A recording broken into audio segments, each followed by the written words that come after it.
Hello, it's Nicko with Food Cravings from chefnicko.com, and today we're making Hyderabadi style chicken biryani. But you might know this as just chicken biryani. Whatever the case, the origin of this dish is unknown, so as usual I did some digging and here's what I found.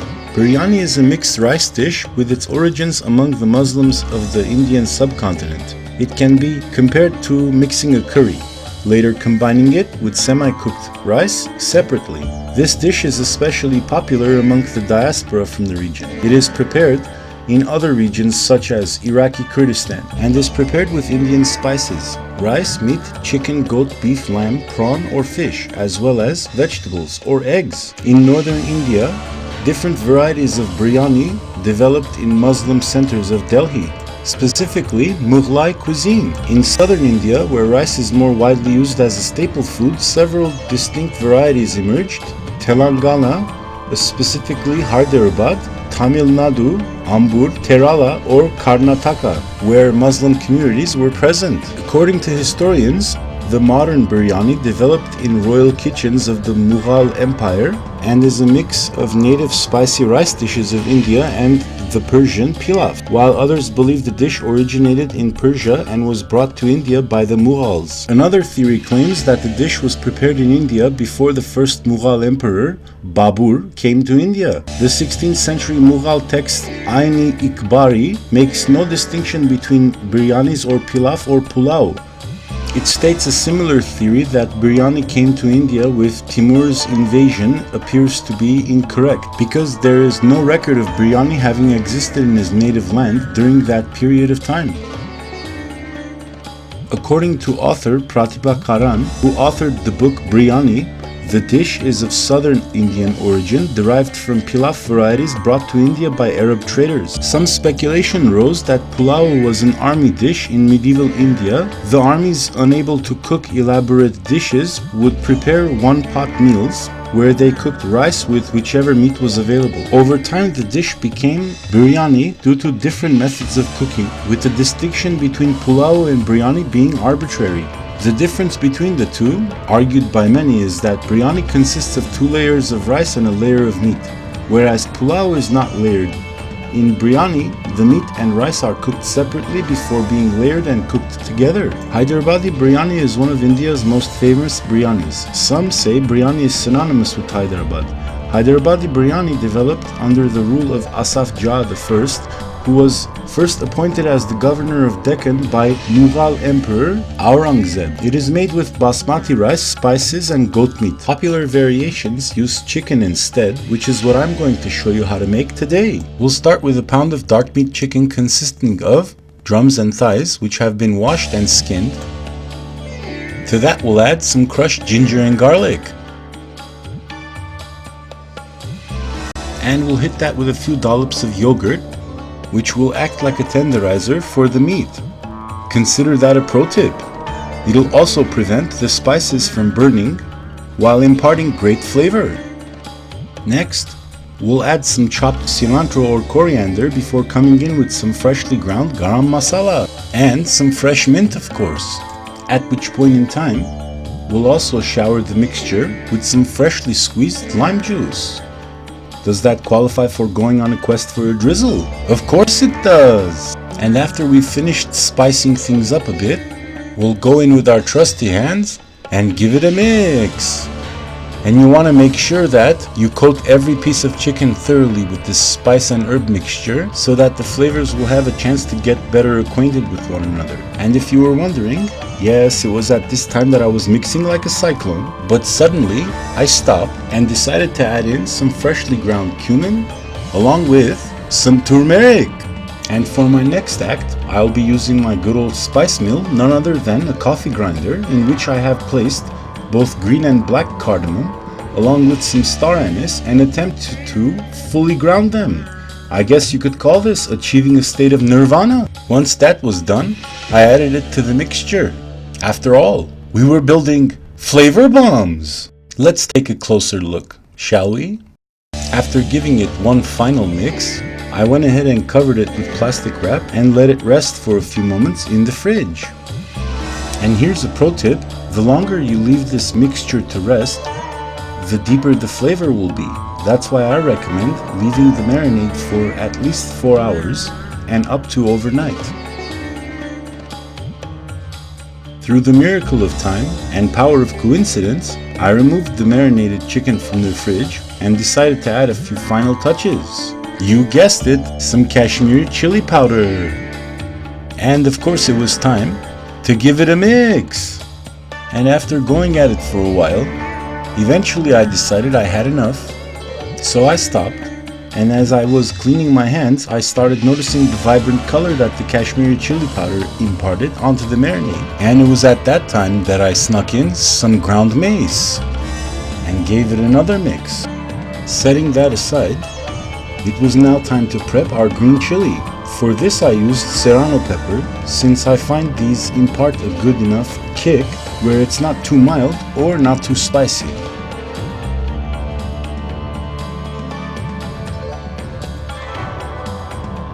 Next, it was on to prep our mint and coriander by giving it a rough chop and a fine dice. And if you're like me and love fresh coriander, you're in luck. This is what gives chicken biryani an added level of flavor. However, if to use cilantro is reminiscent of the taste of soap, go ahead and leave it out. I'm sure you'll be forgiven by gods and goddesses alike. But anyway, moving on, in a separate pot I have some water that boiled, which I've conveniently salted and am now stirring for the addition of some Basmati rice. Once the rice is parboiled, we'll go ahead and transfer it to our colander to strain. What this will do is get rid of the excess moisture and condensation, making for rice that's fluffy and not soggy, since this will be added to our other pot to finish steaming. Looks like things have already begun getting hot and steamy. Check it out! And that's Chef Nicko style! Moving right along, we'll prep some shallots by giving them a fine dice. And watch closely here, because I'll be showing you the proper technique in doing this. First, cut into it vertically, then cut across horizontally and you have cubes. Et voila! Next, we have some tomatoes which we'll be de-seeding, then dicing to add to our dish. Personally, I prefer using Roma tomatoes for this due to their sweetness and distinctive flavor, but feel free to use whichever tomatoes you find. The next step involves some vegetable oil into a separate pot, which will be a bit more than you're typically used to, but don't be alarmed, because what we're going for here is in frying our tomatoes, onions, herbs and spices, the traditional way, and if that's how they do it in Hyderabad specifically, we're on the right track. And we'll start by dumping our shallots into the pot and give that a stir. On medium-high heat, but we don't want this to burn, so it's important to remember to move quickly here. And once our onions have turned slightly golden brown, that's our cue to take it off the heat and add the tomatoes. After adding in our diced tomatoes, we'll give that a stir to slightly soften but not overcook them. At this point, we'll also add our freshly ground garam masala mix and of course, stir to incorporate. With that sauteing nicely and bubbling away, we'll add our green chilies to the mix. By this point, your senses will thank you, as you'll notice the toasted spices working their magic as they release an intoxicatingly savory perfume. Your neighbors will likely be jealous, especially when you also have that chicken which you marinated now appearing automatically in your pot. So let's go ahead and give it a stir.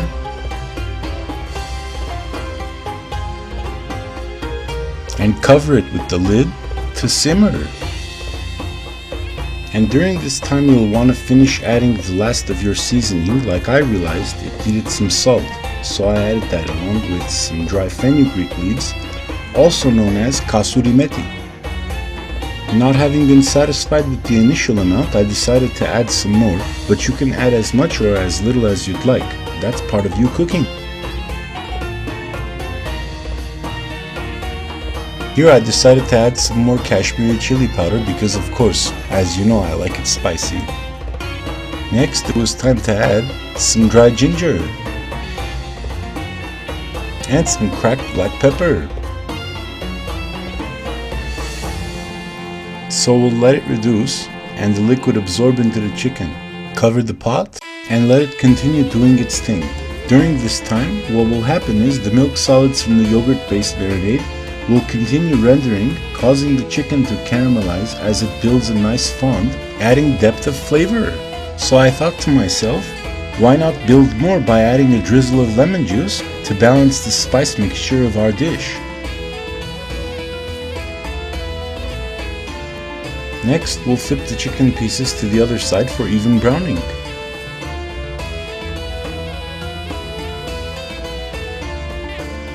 Right about here, I decided it would be good to add some more yogurt to further aid in balancing out the flavors and continued stirring. So I covered the pot at this point and let it continue simmering, moments later uncovering to add in the rice. And since traditionally biryani involves building layers of rice and meat on a 2-to-1 ratio, of course, I began spooning on copious amounts of rice, making sure it was spread around loosely so as to avoid uneven steaming. And it was at this point in time where magically some diced cilantro and mint began to appear, along with some fried onions. It looked like a pot of edible art in the making. With the herbaceousness of the cilantro and freshness of mint alongside the slight sweetness of the caramelized onions, I was sure this flavor combination couldn't be beat, mainly due to its contrasts and how well every element goes together. Here I added a little bit of rose water for added fragrance. For an added luxuriousness, I added some saffron water and began piling on some more basmati rice, loosely scattered of course. And here's an added bonus. Ever been to a Persian restaurant and wondered how they make yellow and white rice? Here it is. By reserving a small amount of rice and mixing it in with the saffron water. And now, you're cooking up a storm. Much like I do. Next, we'll cover the pot and let it steam gently, the unique yet enchanting aroma of saffron permeating through the chicken and savory notes from the spices, along with the subtle fragrance from the rose water, or kevra water as they call it, is sure to impress all your guests. In case you were wondering this time, yes, I was cooking for company. Also, I began to poke holes using the handle of my wooden spoon to further help excess steam escape and avoid sogginess before covering with the lid. And as you can see, some more chopped cilantro and mint started appearing. Before I covered it back up, it rained some more caramelized onion. By now I was convinced this was a miraculous dish before placing a paper towel in between the opening of the pot and the lid itself to cover once more. Then uncovering to add some bay leaves, chopped mint, and some more caramelized onion before covering it again with the same paper towel and lid. And to kick it up a notch, I uncovered it one last time and added in the butter. Before suddenly, more pads began appearing, and the pot was covered yet again with a paper towel and lid before taking that off to unveil the beautifully aromatic yet authentic dish we had created, Hayderabadi Chicken Biryani. And finally, I went in gently tossing the chicken onto the rice by turning it under and over. And no, this time I didn't get tired. After all, who says you can't have life on a silver platter? Especially when it involves copious amounts of chicken biryani magically appearing. So go ahead and smash that like button and give this video recipe a thumbs up. Don't forget to subscribe as well. I hope you have enjoyed my take on Hayderabadi Chicken Biryani with a few extra pro tips and tricks, making this an easy DIY recipe. For recipes like these and more, please visit www.chefnicko.com. See you in the next video recipe. What are your food cravings? Comment below.